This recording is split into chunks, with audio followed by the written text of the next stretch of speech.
vertige, puis ont réalisé que les effets anormaux s'étendaient également à la gravité, qui s'était inversée, et qu'il leur faudrait remonter afin de descendre plus profondément dans la fosse.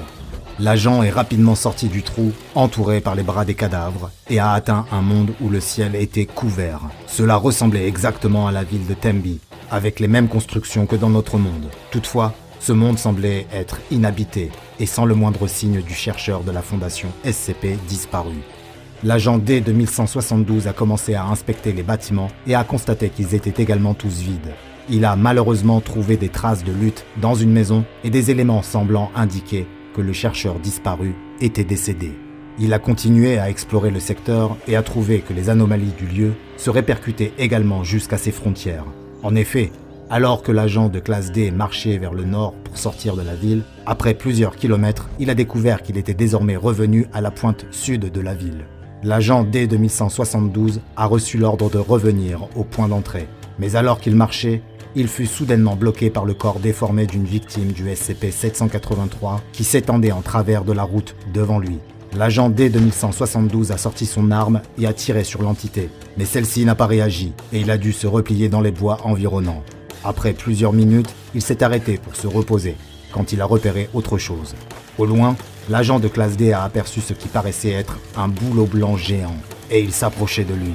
À mesure que l'arbre vivant s'approchait, il est devenu évident que ce n'était pas du tout un arbre. Ce qui semblait être des branches étaient des doigts allongés et osseux qu'il utilisait pour marcher. Les longs doigts en forme de branches partaient du sommet de l'arbre et l'agent D de 1172 pouvait déceler d'où ils provenaient. Ces branches étaient en fait les doigts étirés du chercheur disparu de la fondation SCP. L'agent D de 1172 se retourna et se mit à courir, mais l'arbre vivant géant l'a poursuivi jusqu'à la ville. Il a ouvert le feu sur la créature dès qu'il en avait l'occasion, mais n'a pas pu l'arrêter.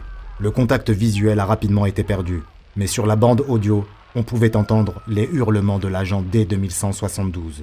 Mais ce ne fut pas la fin de la mission. L'équipe sur place a été surprise de constater, après plusieurs heures, que la corde de sécurité avait été tirée 2 fois, ce qui était le signal indiquant qu'il fallait le remonter. Une équipe médicale a été envoyée sur le site, car on a présumé que l'agent D de 1172 devait être soigné immédiatement, et l'équipe a commencé à remonter la corde. Après quelques minutes, ils ont découvert le harnais, mais sans l'agent D de 1172. Ils ont continué à tirer, mais le harnais est resté coincé sur le tas de cadavres dans la fosse. Ils ont alors remarqué qu'il n'était pas vraiment coincé. Une main agrippait le harnais. C'était la main de l'agent D de 1172. L'équipe a continué à tirer, et le bras de l'agent D de 1172 s'était tiré hors de la fosse sur une longueur de plus de 3 mètres.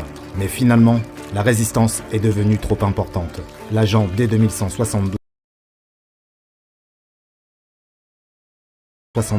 s'était tiré hors de la fosse sur une longueur de plus de 3 mètres. Mais finalement, la résistance est devenue trop importante. L'agent D de 1172 a lâché prise et on l'a vu s'enfoncer dans le tas de cadavres à l'intérieur de la fosse.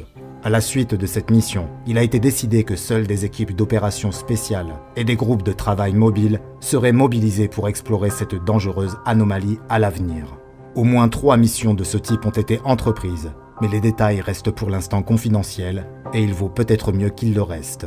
La Fondation SCP continuera à surveiller la ville de Tembi pour tenter d'en savoir davantage sur le SCP-783 et, espérons-le, de découvrir un moyen de le contenir ainsi que les phénomènes qui lui sont associés.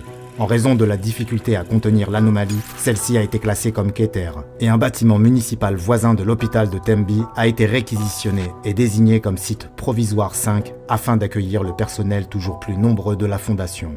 La Fondation SCP poursuit ses recherches sur cette mystérieuse et très dangereuse anomalie, et toutes les victimes du SCP-783 doivent être récupérées, leurs blessures répertoriées et leurs corps incinérés. À présent, découvrez une autre rubrique des dossiers du Dr Bob. N'oubliez pas de vous abonner et d'activer les notifications afin d'être sûr de n'en manquer aucune, puisque nous creusons toujours plus loin parmi les archives classifiées de la Fondation SCP.